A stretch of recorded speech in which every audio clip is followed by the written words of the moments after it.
Amigos del Informativo Diario TV, es un gusto saludarlos desde la Escuela Hispano-Mexicana, Plantel Córdoba. En esta ocasión, bueno, tenemos a otro escritor reconocido internacional y nacionalmente. Es un gusto recibir en este su espacio informativo a Pedro J. Fernández. J de José, por cierto, ¿no? Pero bueno, su nombre artístico y literario es Pedro J. Fernández. Gracias por estar conmigo, Pedro, aquí en el Informativo.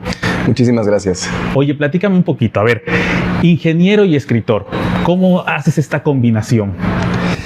Pues yo digo que necesito los dos para escribir, porque como yo hago novela histórica, tengo que hacer mucha investigación. Muchas veces tengo datos fríos, tengo fechas, tengo un montón de datos e información que tengo que trabajar, que tengo que convertir en una historia. Entonces, para mí, mi lado ingeniero es el que hace la investigación, el que está trabajando con los datos, que está diagramando toda la historia, o sea, toda la parte digamos, menos glamorosa de la historia, y luego ya entra el escritor a decir, bueno, ahora todo esto se va a convertir en una historia. Entonces, necesito las dos partes para escribir como lo hago. Estás cumpliendo 10 años como escritor. Sí, estoy cumpliendo 10 años como escritor. Justo hace, en julio del 2013 se publicó mi primer libro, que fue Los pecados de la familia Montejo. Entonces, pues sí ha sido una trayectoria interesante, al menos hasta ahora. Bueno, platicando de esto, ha escrito libros como Iturbide, La última sombra del imperio, Querido Don Benito, Morir de pie, Los pecados de la familia Montero, como lo acaba de mencionar, Mexicanas que hicieron historia, y ahorita lo que nos trae aquí a la Escuela Hispano-Mexicana, Soy Malinzi. A ver, me llama mucho la atención algo que has hecho en Twitter, ¿no? Lo que es la cuenta de Porfirio Díaz, ¿no? Me imagino que hay algo en tu persona que te ves identificada con don Porfirio Díaz, o por qué crear la cuenta. Y otra cosa que me surge, ¿qué dijo la familia de don Porfirio Díaz, o ha tenido contacto contigo a raíz de que has tomado esta personificación en redes sociales? Porque a veces veo que haces comentarios políticos, porque sí. Yo te sigo. Pues sí, digo, también es como estoy cumpliendo 10 años de carrera, la cuenta está cumpliendo 13 años de existir. Me gusta el personaje en el sentido de que tiene una vida larga, de que es un personaje con muchos contrastes y que a veces se presta a juegos o a memes, pero al mismo tiempo el hecho de que el personaje de repente recuerde momentos de su gobierno o ciertos pasajes de su vida implica que pueda hacer difusión histórica un poco más natural, pero sí hago crítica de repente política, sobre todo cuando el personaje se está acordando o está comparando algo de algún presidente o de algún gobernante con algún gobernante que Porfirio haya conocido o con él mismo.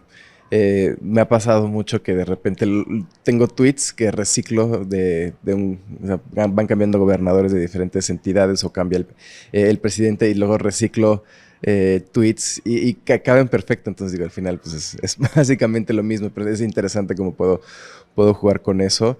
Y sí, es un poco convertir a este personaje en alguien cercano. Es como si Porfirio regresara ahorita, entonces de repente no entiende. Ese comentario es como es que las mujeres ya pueden votar, porque no entiende. O sea, se permite hacer eso porque no entiende, y que el hecho de que le contesten sí, porque pasó esto, también hace que la gente recuerde su historia, porque Porfirio que regresa no entiende muchas cosas. Dice que tuitea vía telégrafo, porque no tiene teléfono celular, o que no sabe cómo puede conectar alguna aplicación de música a su vitrola. O sea, ese tipo de cosas que son chistosas para el personaje y que permiten un juego entre los seguidores de la cuenta y este personaje que yo creo que es un viejito cascarrabias.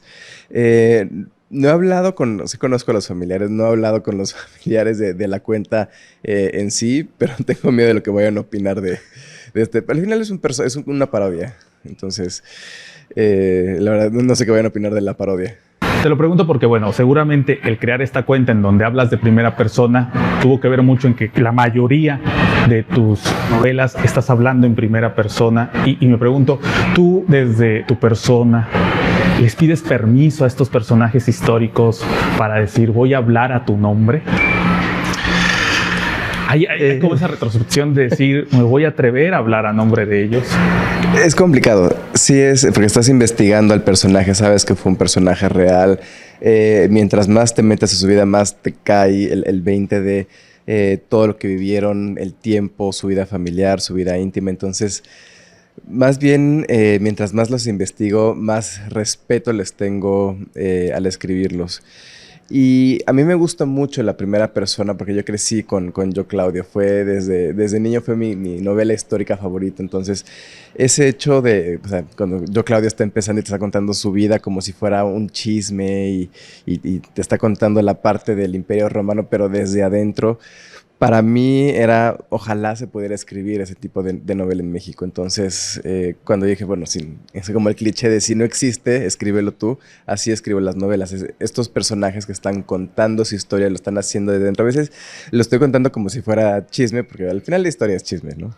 De personajes que ya no están. Entonces, poder contarlo desde ahí lo hace todavía más rico, ¿no? Yo digo, por ejemplo, meto un archivo y estoy leyendo, lo decía mucho cuando escribí Querido Don Benito, estoy leyendo la correspondencia entre Benito Juárez y Margarita Maza de hace 150 años, y yo decía, pues sí, nada más que cuando esto se escribió estaba hecho únicamente para que lo leyeran ellos dos, y aquí estoy 150 años después metiéndome a su correspondencia privada. O sea, me estoy metiendo en algo que no tendría que meterme en una circunstancia normal, pero es chisme, y a partir de eso yo escribí un libro. Entonces, poder entrar a la vida personal y la vida íntima de estos personajes y poder contarla, creo que lo hace más rico, porque te interesa más la vida, la personalidad, la infancia, cómo pensaban más allá de a veces cómo convertimos estos personajes en fechas o datos fríos que luego nos los aprendemos por un examen y se nos olvidan y no nos volvemos a acordar. Pero sí nos acordamos del chisme, sí nos acordamos de cuando nos contaron que Carlota estaba loca,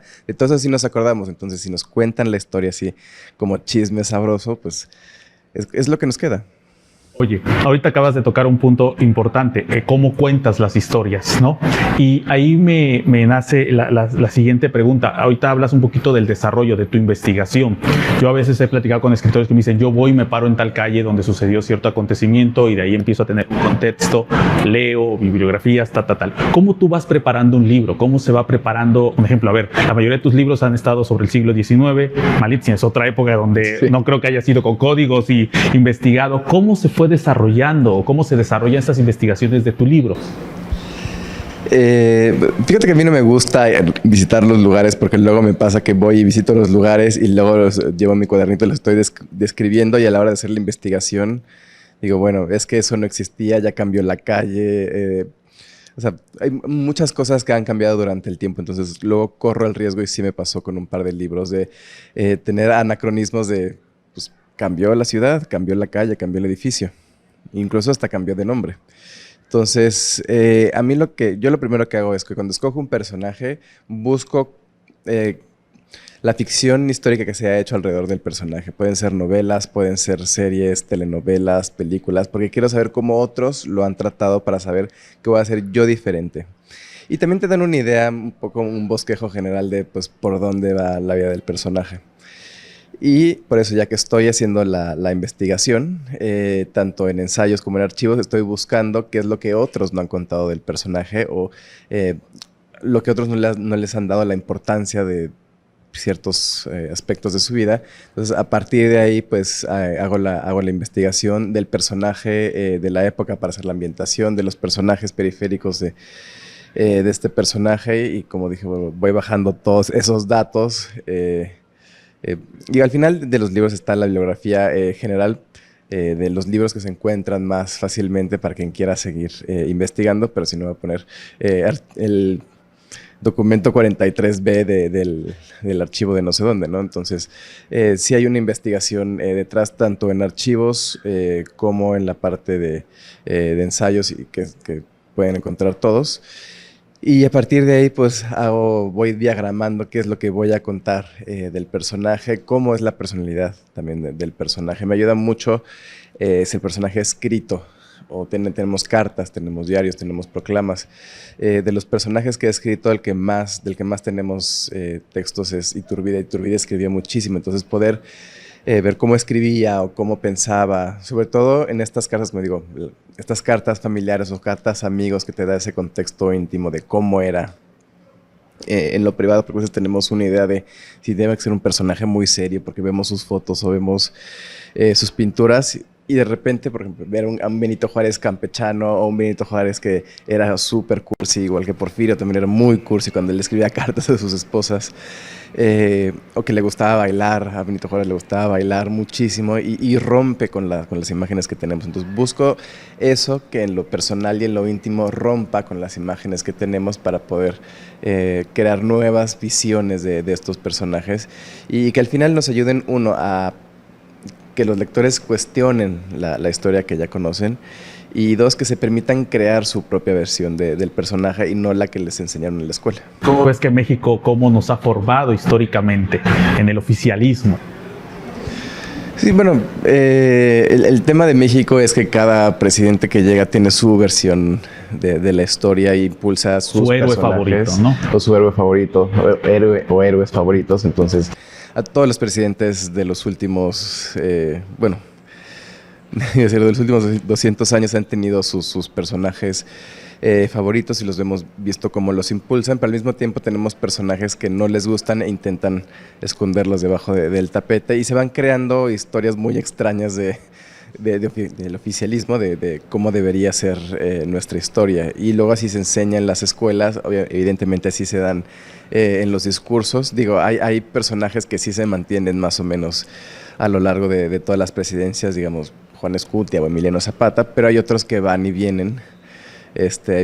Hay presidentes que les cae un poquito mejor Porfirio Díaz, por ejemplo a Carlos Salinas como que le caía mejor Díaz, entonces permitió y ayudó a que se hiciera, ¿no?, el vuelo del águila, pero ahorita no podríamos hacer eso. Entonces hay personajes que van y vienen, pero ya estamos en una época en la que tenemos apertura, ¿no?, de redes, y tenemos apertura también para publicar, entonces ya no la gente ya no tiene que seguir la línea oficial. Yo puedo publicar de cualquier personaje y cualquier joven puede sentarse en una computadora a buscar sobre cualquier personaje y adentrarse a su vida. Entonces también esta apertura creo que ha abierto por completo la historia de México, sobre todo para conocer personajes que no están en los libros de texto por X o Y razón, pero que pueden conocer a través de las redes.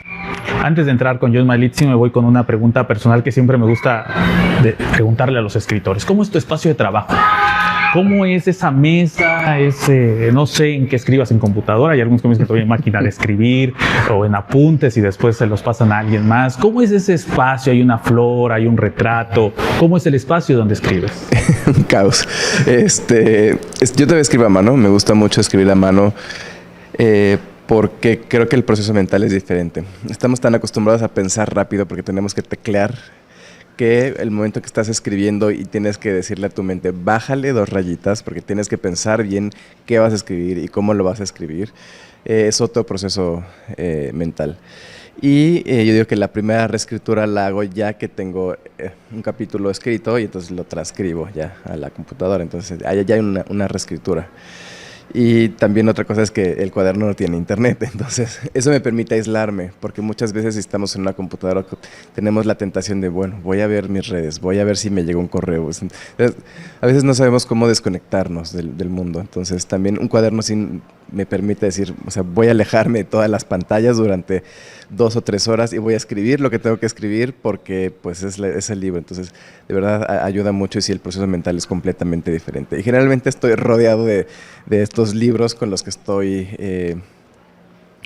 escribiendo, entonces pues sí digo que es un caos porque tengo ensayos y tengo documentos, porque ahora también los archivos digitalizan mucho, entonces los puedo imprimir en mi casa y puedo tenerlos ahí. Entonces tengo documentos históricos impresos, los ensayos, tengo una bocina para escuchar música.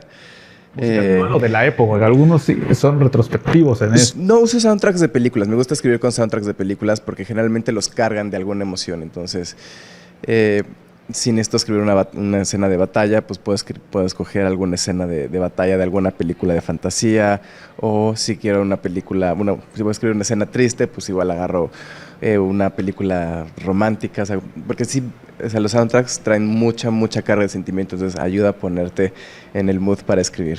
Y generalmente tengo ahí unas cartas, porque cuando no tengo, o cuando no sé qué escribir, juego solitario y entonces como que cae en mi cabeza lo que voy a hacer. Entonces así es más o menos. Ahorita mi escritura es un caos con lo que estoy escribiendo, pero más o menos así va.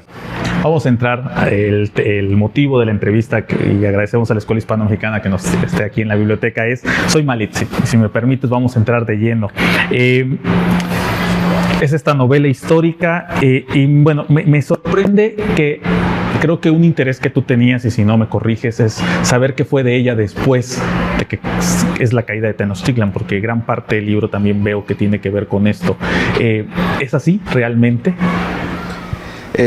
Sí, me gusta mucho hablar de los personajes fuera de su tiempo público, porque a veces pensamos en un personaje y son 5 años, 8 años, porque es lo que dura su momento de gloria o de lo que vemos en los libros. Entonces, en el caso de Malintzin me interesaba sí contar cómo fue su vida antes de llegar a manos de Hernán Cortés y qué pasa con ella después de la caída de Tenochtitlan, porque también como que a partir de ahí desaparece de los libros de las escuelas de ya cayó Tenochtitlan y no se vuelve a mencionar a Malintzin. Entonces también contar qué fue de ella antes y después de entre 1519 y 1521, que es pues, sí, la conquista, antes y después de esas fechas. Ok. Oye, a ver, platícame, ¿tú podrías, o cómo describirías a ella? Algunos la consideran heroína, otros la consideran la gran antagonista de nuestra historia. ¿Cómo la consideras tú ya cuando la has estudiado y la has escrito? Algunos dicen que es imprudente, otros dicen que es una mujer adelantada a su época. Yo la considero una mujer muy fuerte, muy valiente, muy inteligente, porque supo cómo utilizar sus palabras para mantenerse viva, para sobrevivir a todo este choque convulso entre dos mundos, pero también como el puente entre estos dos mundos, porque si no hubiera habido una traductora, si no hubieran podido comunicarse los castellanos con los pueblos originarios, no hubiéramos tenido alianzas, no hubiera habido esta comunicación entre Cortés y Moctezuma. O sea, si quitamos a Malintzin de la ecuación... ¿Hubiera habido conquista? Hubiera habido conquista, pero hubiera sido más violenta.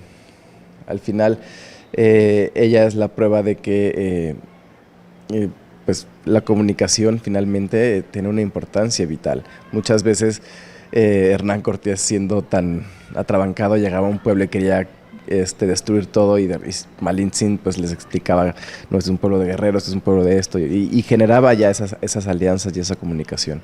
Entonces ayudó por eso yo creo que es la madre del mestizaje, porque finalmente crea esta comunicación y este vínculo entre los dos continentes, y es una mujer muy inteligente a la que le interesa tanto la cosa. Reconoce la cultura que tiene y quiere aprender la cultura que traen. Igual no siempre le entiende, pero hay un interés. Entonces podemos empezar a ver ese inicio del mestizaje. Bueno, me llama la atención lo que dices, porque me sorprende cuando comes cerdo por primera vez, ¿no? Y veo que tú también ahí haces esa descripción mucho en esta combinación de estos dos mundos, hasta en la comida, ¿no? Eres muy descriptivo en todo esto. Sí, es parte de este choque cultural que a veces no entendemos. O sea, si nosotros viniéramos de allá, ¿cómo sería probar una salsa por primera vez? ¿Cómo sería enchilarnos por primera vez a esta edad? Comer una tortilla, que es algo que hacemos desde que somos niños, y yo creo que nosotros no nos acordamos cuándo fue nuestra primera tortilla. Pero si lo hiciéramos a los 30, a los 40, a los 50, como muchos de estos castellanos, pues sí sería así como, ok, esto es algo diferente, ¿no? O que les dieran insectos de comer, ¿no? Es como, ¿por qué me está sirviendo esto? Y al mismo tiempo, para los pueblos indígenas acá, de repente les sirves puerco y dices, bueno, ¿qué me estás dando de comer? O sea, que sería comer puerco por primera vez también a esa edad, ¿no? 30, 40 años. O probar vino, probar un pan, algo tan sencillo como un pan. Entonces, Hay muchas cosas que damos por sentado porque son parte de nuestro día a día, pero en ese momento, pues, era muy diferente la comida de ambos continentes y que se pudiera probar por primera vez al menos digo, sucedió en América, pero ese intercambio gastronómico debe haber sido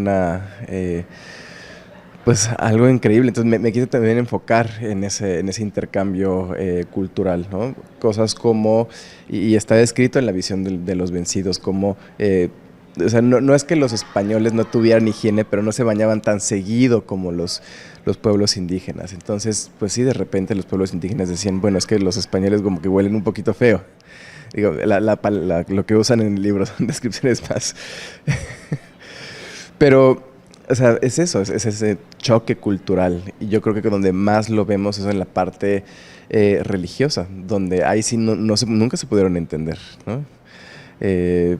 Básicamente los castellanos llegaron a destruir aquí todo porque eran demonios y en ese momento los pueblos indígenas de aquí no entendían pues el Dios que traían los españoles, porque decían, ahí está nuestro Dios glorioso, y entonces veían a un hombre crucificado y me decían, pero ¿cómo va a estar el Dios? O sea, ¿cómo vas a decir que adora a un Dios que yo lo veo derrotado ahí? Entonces hay choques culturales que no se pudieron dar en un buen sentido, pero hay unos que sí, y creo que la prueba es que la gastronomía mexicana tiene estas dos raíces principales. Digo, tiene más, pero las dos raíces principales son la parte prehispánica y la parte que trajeron los españoles.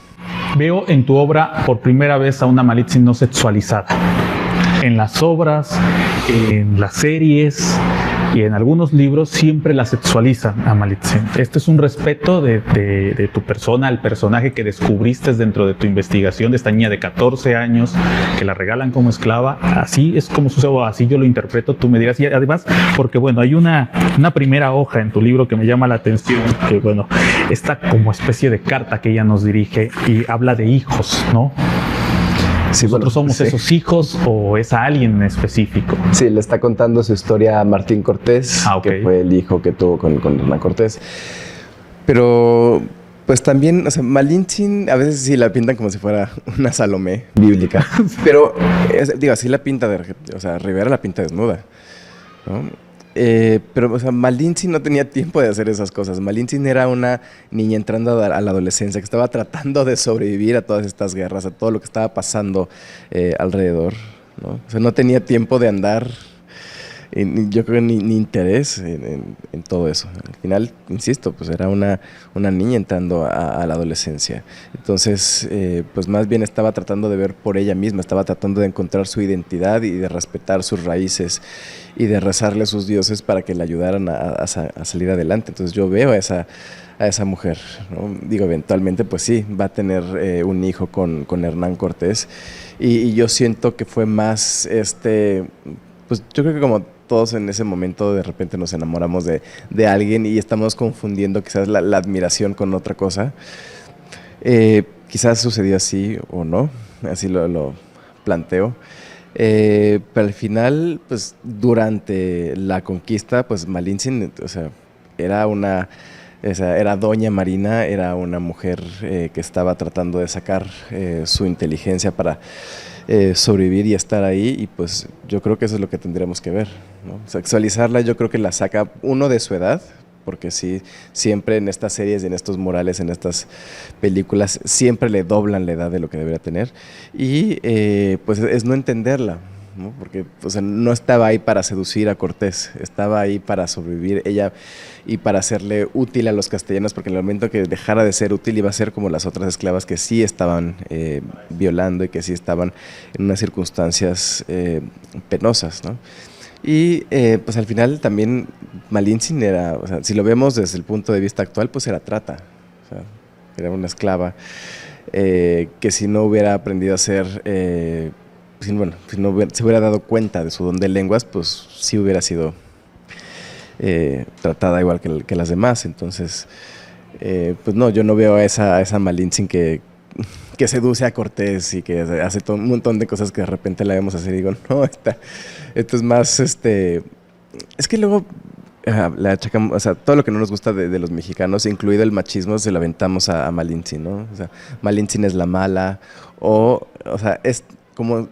Si la hacemos muy inteligente, tiene que ser mala, porque entonces seduce a Cortés. Entonces Cortés destruye Tenochtitlán porque Malintzin lo hizo. Pero si la volteamos, entonces Malintzin era la sumisa y la violada. Entonces parece que nada más existen esas dos versiones y no sabemos cómo movernos de ahí. Y yo estoy planteando una Malintzin humana, que es una niña que está tratando de sobrevivir, que ni siquiera sabe que va a haber una conquista. Yo creo que también en esos primeros meses con Cortés tampoco sabe que va a haber una conquista de esa magnitud y simplemente están yendo conforme los tiempos se los van dictando.